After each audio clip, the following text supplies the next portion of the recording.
Hello everyone, मैं हूं दीपिका। आज हम पढ़ेंगे पतझड़ में टूटी पत्तियां।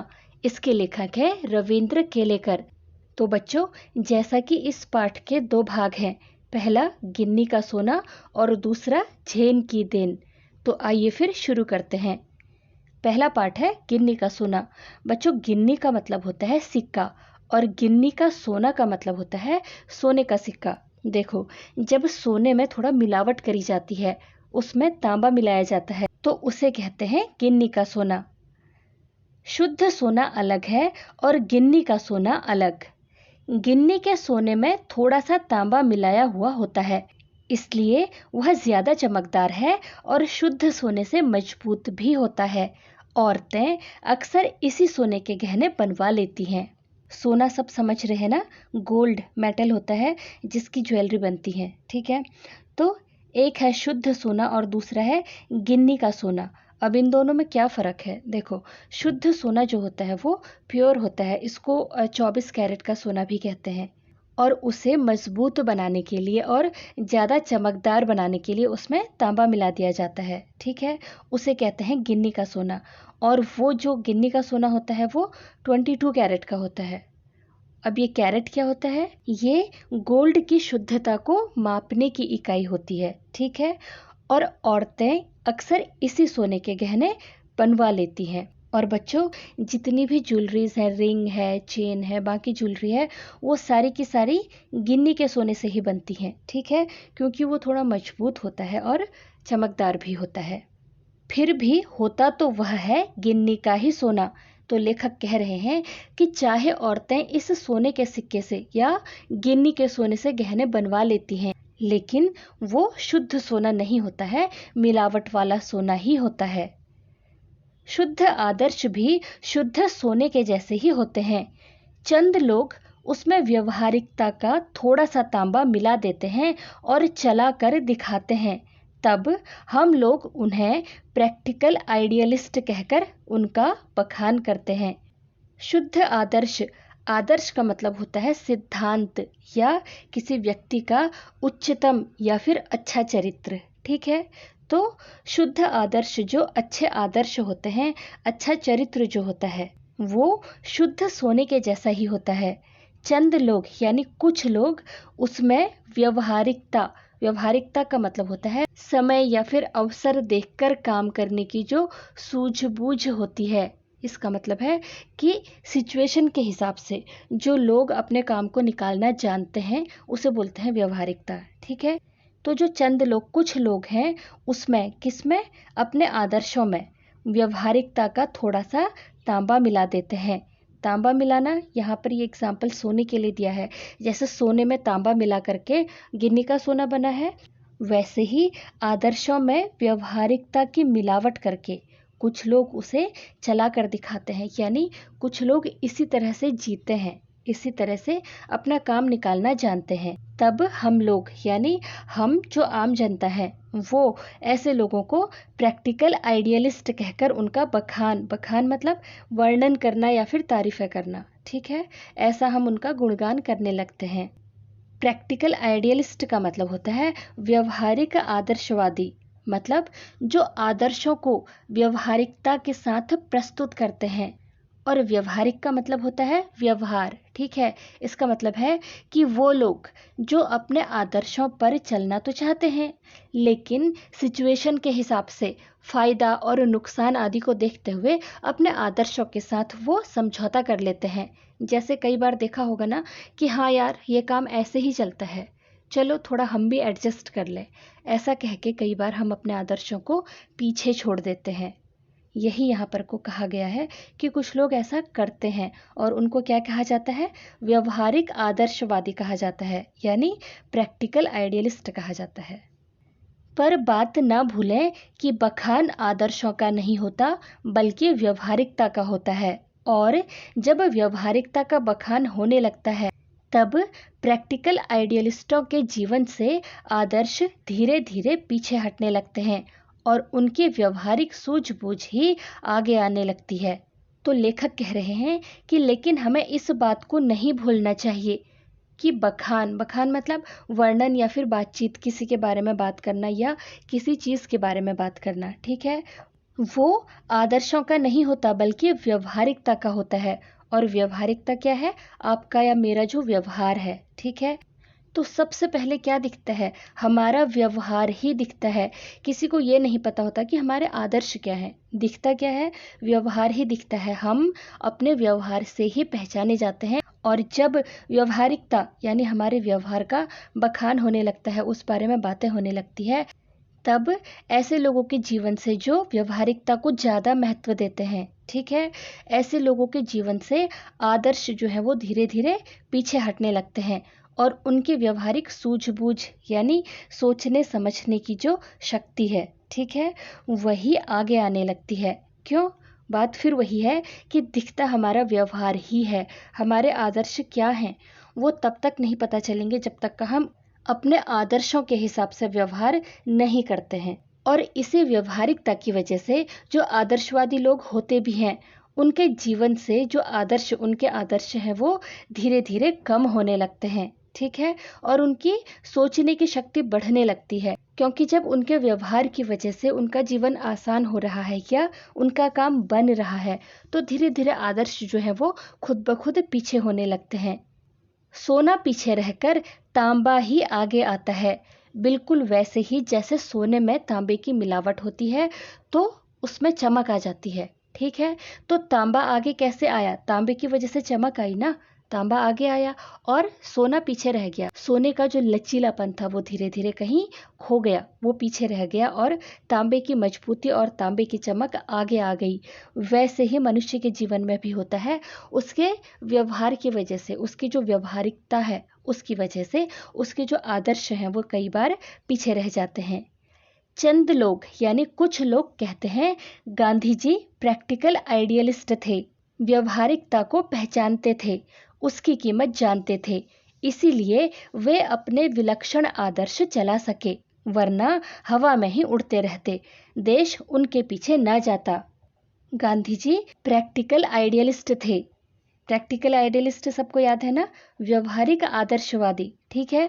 तो कुछ लोगों का मानना है कि जो गांधी जी थे वो व्यवहारिक आदर्शवादी थे, व्यवहारिकता को पहचानते थे और उसकी कीमत को भी जानते थे, इसलिए वे अपने विलक्षण, इसका मतलब है अत्यंत लक्षणों वाले, यानी जिसमें बहुत सारे गुण हों, वो अपने अद्भुत और अनोखे आदर्शों को चला सके। किस वजह से? क्योंकि वो व्यवहारिकता को पहचानते थे, वरना हवा में ही उड़ते रहते। इसका मतलब ये है कि उनके पास धन, दौलत, शिक्षा वगैरह किसी चीज़ की कोई कमी नहीं थी। अगर वो चाहते तो इसी के बल पर वो अपना धन दौलत कमाते, अपनी ज़िंदगी सुकून से जीते, ठीक है। उन्हें किसी चीज़ की कोई ज़रूरत नहीं थी। लेकिन अगर वो अपने आदर्शों को महत्व नहीं देते, अगर वो अपने आदर्शों पर नहीं चलते, तो देश उनके पीछे ना जाता। इसका मतलब है कि पूरा देश उनके साथ हर समय कंधे से कंधा मिलाकर खड़ा नहीं होता और शायद हमें आज भी स्वतंत्रता मिली होती या नहीं, पता नहीं। तो बच्चों, कहने का मतलब ये है कि गांधी जी जानते थे कि लोगों से किस तरह से बात करनी है, कैसा व्यवहार करना है, इसलिए वो अपने विलक्षण यानी इतने सारे गुणों के साथ अपने आदर्शों को आगे चला सके, ठीक है। हाँ, पर गांधी जी कभी आदर्शों को व्यवहारिकता के स्तर पर उतरने नहीं देते थे, बल्कि व्यवहारिकता को आदर्शों के स्तर पर चढ़ाते थे। वे सोने में तांबा नहीं बल्कि तांबे में सोना मिलाकर उसकी कीमत बढ़ाते थे, इसलिए सोना ही हमेशा आगे आता रहता था। लेखक कहते हैं कि गांधी जी कभी भी अपने आदर्शों को अपने व्यवहार पर हावी नहीं होने देते थे, बल्कि वे अपने व्यवहार में ही अपने आदर्शों को रखने की कोशिश करते थे, ठीक है। वे सोने में तांबा नहीं बल्कि तांबे में सोना मिलाते थे। इसका मतलब ये है कि वो किसी भी तरह के आदर्श में कोई भी व्यवहारिक मिलावट नहीं करते थे, बल्कि व्यवहार में, अपने व्यवहार में वो आदर्शों को मिलाते थे, जिससे क्या होगा कि आदर्श ही सबको दिखेंगे और आदर्शों का ही पालन हर कोई करेगा, और इससे क्या होगा कि आदर्शों की जो है वो कीमत बढ़ जाएगी। जैसा कि कुछ देर पहले हमने बात करी थी ना कि गांधी जी जानते थे कि व्यवहारिकता क्या है, उन्हें उसकी कीमत पता थी, उन्हें पता था कि लोगों के साथ किस तरह से व्यवहार करना है। तो उन्होंने क्या किया, लोगों से अपने आदर्शों के हिसाब से ही व्यवहार करना शुरू किया। उन्होंने अपने व्यवहार में अपने आदर्शों को शामिल किया।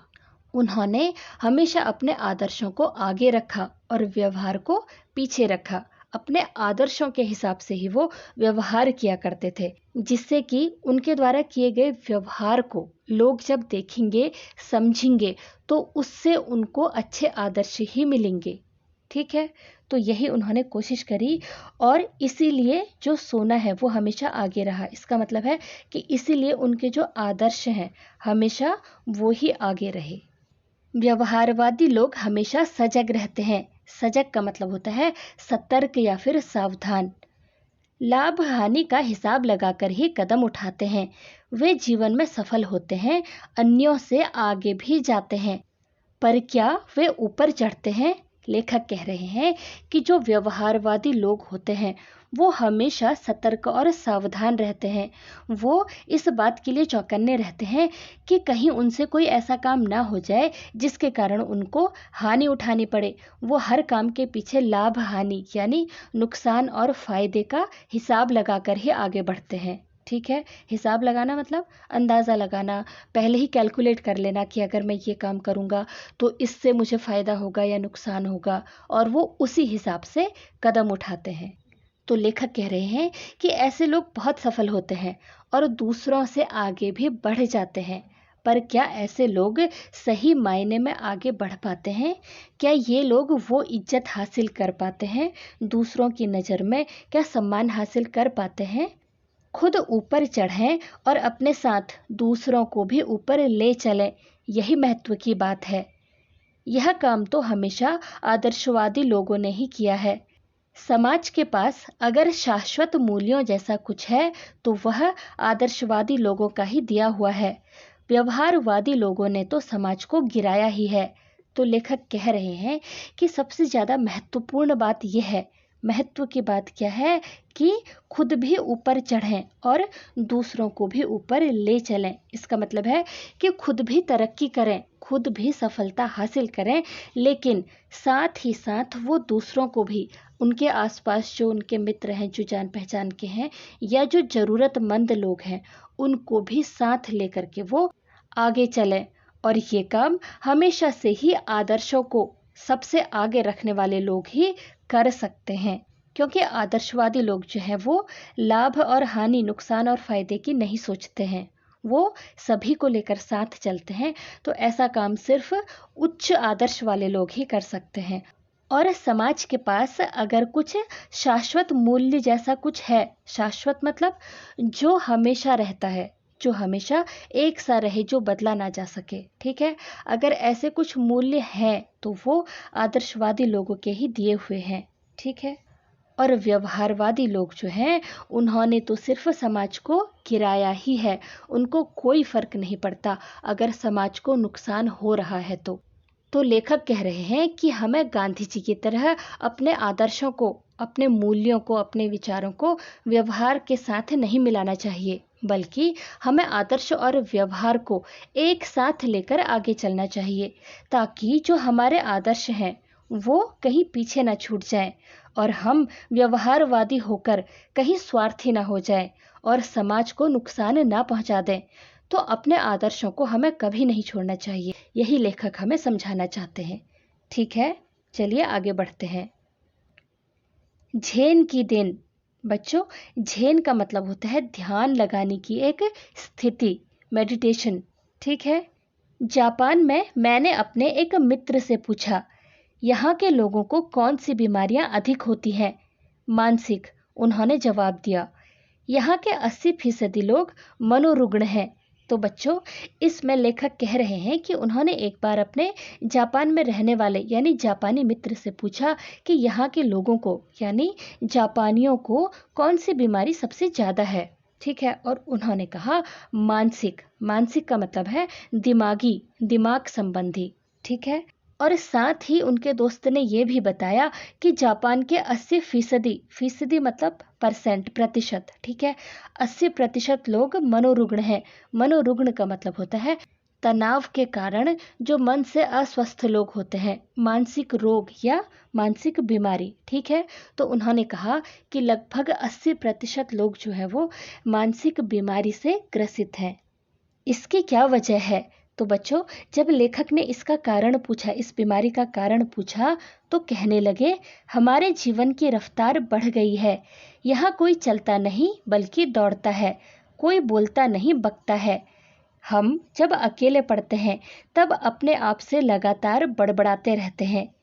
तो बच्चों, लेखक के दोस्त ने कहा कि यहाँ यानी जापान में हमारे जीवन की जो रफ्तार है वो बढ़ गई है। हम लोग चलते नहीं हैं बल्कि दौड़ते हैं। इसका मतलब है कि हम लोग हर काम बहुत फटाफट करते हैं। कोई बोलता नहीं बकता है। बकना मतलब स्पीड में बोलना, बहुत जल्दी जल्दी बोलना, जैसे किसी से कुछ पूछा जाए और वो फटाफट फटाफट बोलना शुरू कर दे, ठीक है। और जब हम लोग अकेले पढ़ते हैं, जब हमारे साथ कोई होता नहीं है बात करने को और हम अकेले होते हैं, तब भी हम अपने आप से ही लगातार बड़बड़ाते रहते हैं। और बड़बड़ाना सबको पता है ना, अपने आप से ही धीरे धीरे दबी आवाज में बात करना। तो कहने का मतलब ये है कि जापान में जो वहाँ के रहने वाले लोग हैं वो एक दूसरे से आगे जाने की ही हर समय सोचते रहते हैं, उसी दौड़ में होते हैं, ठीक है। और वो कभी किसी से बात नहीं करते, मतलब वो काम के अलावा किसी से कोई बात नहीं करते हैं। इसके अलावा जब वो अकेले होते हैं, अकेलापन महसूस करते हैं, तब भी वो औरों से नहीं बल्कि अपने आप से ही बातें करते रहते हैं। अमेरिका से हम प्रतिस्पर्धा करने लगे। 1 महीने में पूरा होने वाला काम 1 दिन में ही पूरा करने की कोशिश करने लगे। वैसे भी दिमाग की रफ्तार हमेशा तेज ही रहती है। उसे स्पीड का इंजन लगाने पर वह 1000 गुना अधिक रफ्तार से दौड़ने लगता है। फिर एक क्षण ऐसा आता है जब दिमाग का तनाव बढ़ जाता है और पूरा इंजन टूट जाता है। यही कारण है जिससे मानसिक रोग यहाँ बढ़ गया है। तो लेखक के दोस्त ने बताया कि हम अमेरिका से प्रतिस्पर्धा, इसका मतलब है मुकाबला या प्रतियोगिता, ठीक है। हम अमेरिका से कंपटीशन करने लगे कि कौन ज्यादा उन्नत है, और इसकी वजह से 1 महीने में पूरा होने वाला काम 1 ही दिन में खत्म करने की कोशिश करने लगे। वैसे भी दिमाग की रफ्तार यानी दिमाग की जो स्पीड है वो हमेशा तेज ही रहती है। देखो, कहा जाता है कि आप जितना ज़्यादा दिमाग दौड़ाओगे वो उतना ही ज़्यादा तेज दौड़ेगा, यानी उतना ही तेज काम करेगा। और अगर उसमें स्पीड का इंजन लगा दिया जाए तो उसकी रफ्तार कई हजार गुना तेज हो जाती है, ठीक है। वो और ज़्यादा तेज स्पीड से और तेजी से दौड़ने लगता है। और फिर उसके बाद एक क्षण, एक समय ऐसा आता है कि जब दिमाग में तनाव बढ़ जाता है। तनाव सबको पता है ना, टेंशन। तो दिमाग बुरी तरीके से थक जाता है और टेंशन में आकर के पूरा इंजन ही टूट जाता है। देखो बच्चों, जब किसी मशीन पर ज़्यादा जोर डालते हैं, किसी चीज़ से ज़्यादा काम लेते हैं, उससे ज़्यादा काम कराते हैं, तो उसमें भी खराबी आनी शुरू हो जाती है। और फिर ये तो इंसान का दिमाग है, ठीक है, उस पर अगर इतना ज़्यादा प्रेशर डाला जाएगा तो तनाव आएगा ही। और इसी वजह से इंसान जो है वो मानसिक रोग से ग्रसित हो जाता है, ठीक है। शाम को वो मुझे एक टी सेरेमनी में ले गए। चाय पीने की यह एक विधि है। जापानी में उसे चा नो यू कहते हैं। तो बच्चों, लेखक बता रहे हैं कि शाम के टाइम पे लेखक के जो दोस्त हैं वो उनको एक टी सेरेमनी में ले गए। टी सेरेमनी क्या है? ये एक इवेंट की तरह है, ठीक है, जहाँ पर चाय पीने का एक आयोजन किया जाता है। चाय पीने की ये एक विधि है, ये एक तरीका है। जापानी में उसे चा नो यू कहते हैं। वह एक 6 मंजिला इमारत थी जिसकी छत पर दफ्ती की दीवारों वाली और तातामी चटाई की जमीन वाली एक सुंदर पर्णकुटी थी। तो बच्चों, लेखक के दोस्त जहां उनको लेकर के गए थे इस इवेंट के लिए, वहां के बारे में बताते हुए लेखक कह रहे हैं कि वो एक 6 मंजिला इमारत थी और उसकी छत पर क्या था? दफ्ती की दीवारों वाली। दफ्ती की दीवार का मतलब होता है लकड़ी की बनी हुई दीवार थी, जो लकड़ी अंदर से खोखल थी और वो दीवार सरकने वाली थी। सरकने वाली मतलब स्लाइडर की तरह थी, ठीक है। वो दरवाजा बाहर की तरफ नहीं खुलता था, बल्कि वो स्लाइडर की तरह स्लाइड होता था और उस दीवार पर चित्रकारी करी हुई थी। और तातामी यानी कि चटाई की जमीन वाली एक सुंदर पर्णकुटी, पर्णकुटी का मतलब होता है पत्तों की बनी कुटिया, पत्तों से बनी हुई एक कुटिया थी। बाहर बेढप सा मतलब बेडौल सा एक मिट्टी का बर्तन था जिसमें पानी भरा हुआ था। हमने अपने हाथ पांव इस पानी से धोए, तौलिए से पोंछे और अंदर गए। अंदर चाजीन बैठा था। चाजीन का मतलब होता है चाय पिलाने वाला। हमें देखकर वह खड़ा हुआ। कमर झुकाकर उसने हमें प्रणाम किया। दो झो, आइए तशरीफ लाइए कहकर स्वागत किया। बैठने की जगह हमें दिखाई, अंगीठी सुलगाई, उस पर चायदानी रखी। चायदानी मतलब जिसमें चाय बनाते हैं, चाय बनाने का बर्तन। बगल के कमरे में जाकर कुछ बर्तन ले आया। तौलिए से बर्तन साफ किए। सभी क्रियाएं मतलब सारे काम इतनी गरिमापूर्ण ढंग से, इसका मतलब है कि इतने सलीके से या इतने शान से, इतने आराम से की कि उसकी हर भंगिमा, भंगिमा मतलब मुद्रा, जो उसका पोस्चर था, उससे लगता था मानो जयजयवंती के सुर गूंज रहे हों। जयजयवंती क्या है? एक राग का नाम है। वहां का वातावरण इतना शांत था कि चायदानी के पानी का खदबदाना यानी उबलना भी सुनाई दे रहा था।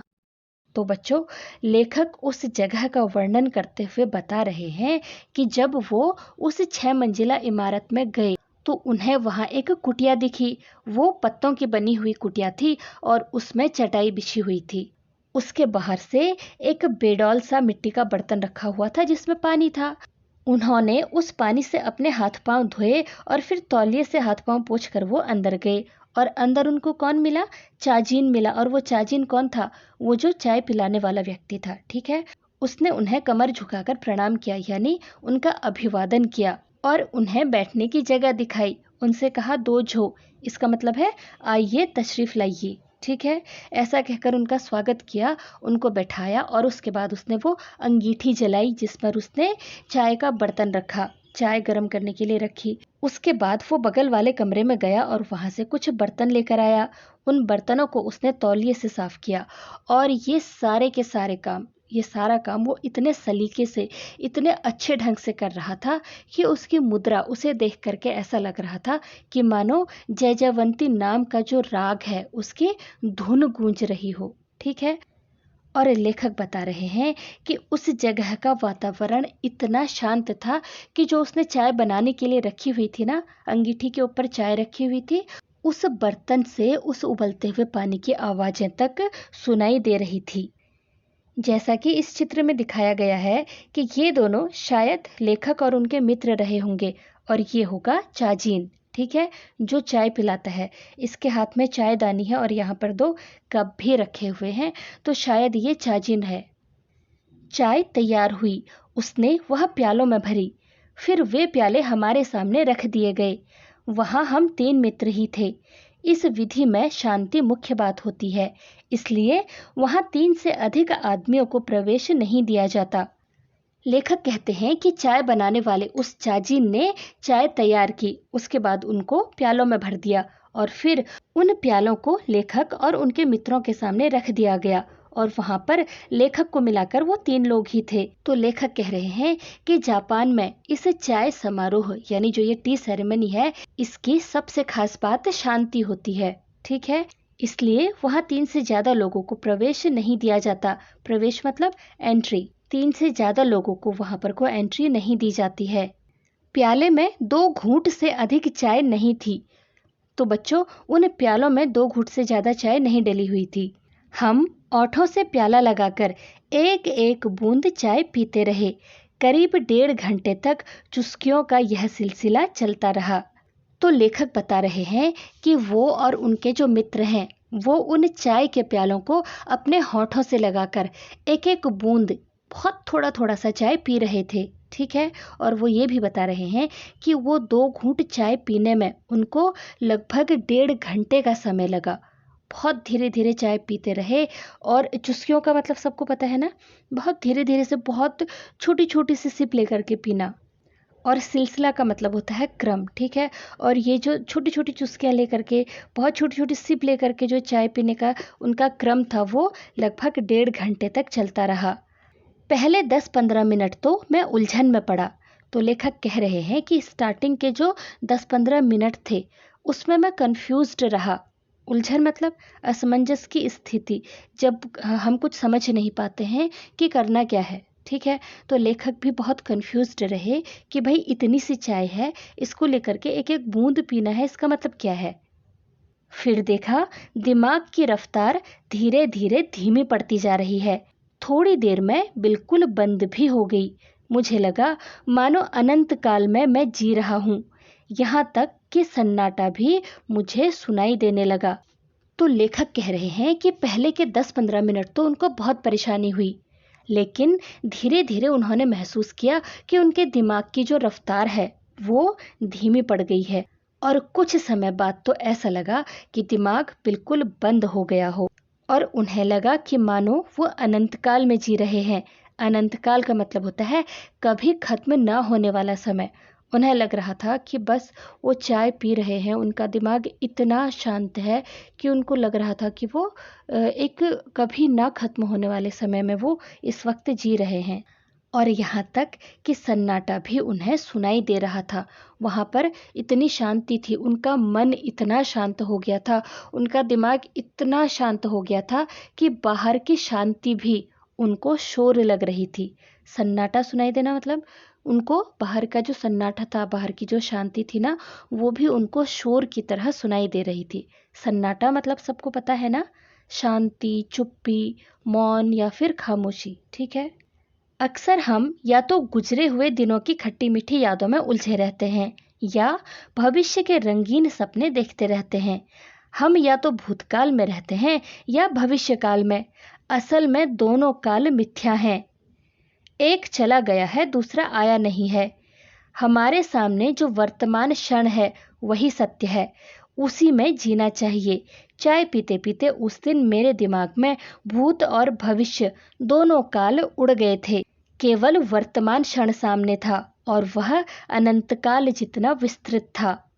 लेखक हमें बताना चाहते हैं कि हम लोग या तो बीते हुए दिनों की अच्छी बुरी खट्टी मीठी यादें मतलब अच्छी बुरी यादों में उलझे रहते हैं, या आने वाले भविष्य के रंगीन सपने देखते रहते हैं। या तो हम इस बात पे उलझते हैं कि यार ऐसा हो गया था, ये नहीं होना चाहिए था, उसने ऐसा किया, या भविष्य में कि नहीं मैं तो ऐसा करूँगा, वैसा करूँगा, ऐसा होगा, वैसा होगा, ठीक है। इस सब में उलझे रहते हैं। और ये जो भूतकाल और भविष्यकाल हैं, ये दोनों ही मिथ्या हैं। मिथ्या का मतलब होता है भ्रम या फिर झूठ, ठीक है। एक भूतकाल है जो चला गया है, दूसरा भविष्यकाल है जो अभी आया ही नहीं है। दोनों ही क्या है? झूठ है। तो प्रश्न ये उठता है कि सच क्या है? तो लेखक कह रहे हैं कि जो हमारे सामने चल रहा है, जो समय अभी चल रहा है, जिस क्षण में हम जी रहे हैं, वही सत्य है, ठीक है। जो वर्तमान है वही सत्य है और उसी में हमें जीना चाहिए। और उस दिन चाय पीते पीते लेखक के दिमाग से भूत और भविष्य दोनों ही काल उड़ गए थे। यानी सारी चिंताएं, सारे सोच, सारे विचार उनके दिमाग से चले गए थे उस समय। केवल वर्तमान क्षण सामने था। तो बच्चों, जिस क्षण में वो उस वक्त जी रहे थे, चाय पीते पीते वर्तमान क्षण को वो उस समय महसूस कर पा रहे थे। दिमाग बिल्कुल शांत था और वो क्षण ऐसा था जैसे अनंतकाल जितना विस्तृत। अनंतकाल मतलब जो कभी खत्म ना हो, ठीक है। और विस्तृत का मतलब होता है बहुत बड़ा। तो लेखक उस समय को ऐसा महसूस कर रहे थे कि वो समय कभी ना खत्म होने वाला और बहुत अधिक फैला हुआ है, ठीक है। जीना किसे कहते हैं उस दिन मालूम हुआ। झेन परंपरा की यह बड़ी देन मिली है जापानियों को। तो लेखक कहते हैं कि जीना किसे कहते हैं, उस दिन उनको चाय पीने वाले समारोह में ये मालूम हुआ, उन्होंने उस दिन महसूस किया। झेन का मतलब याद है ना, ध्यान लगाना, और परंपरा का मतलब होता है जो विरासत में मिला होता है, ठीक है। तो जापानियों को ध्यान लगाने की जो ये परंपरा मिली है वो विरासत में मिली है। तो बच्चों इस तरह से पाठ का जो पहला भाग है गिन्नी का सोना, उसके माध्यम से लेखक ने हमें आदर्शों का मूल्य समझाया है कि हमें अपने आदर्शों को हमेशा आगे रखना चाहिए। ठीक है, व्यवहार को आदर्शों पर हावी नहीं होने देना चाहिए, बल्कि व्यवहार और आदर्शों को साथ साथ लेकर चलना चाहिए। और जो इसका सेकंड पार्ट है झेन की देन, इसमें जापान की एक परंपरा का वर्णन किया गया है जिसके द्वारा दिमाग के तनाव को दूर किया जाता है। लेखक इस लेख के माध्यम से हमें वर्तमान में जीने की प्रेरणा देते हैं। ठीक है, तो बच्चों इस तरह से ये पाठ यहीं पर ख़त्म होता है। मुझे उम्मीद है कि ये आपको समझ में आ गया होगा, लेकिन अगर कहीं पर भी कोई डाउट रह जाता है तो मुझे कमेंट करना मत भूलना। अगर आप चाहो तो मुझे डीएम भी कर सकते हो। तो मिलते हैं अगली वीडियो में। Till then keep learning and take care.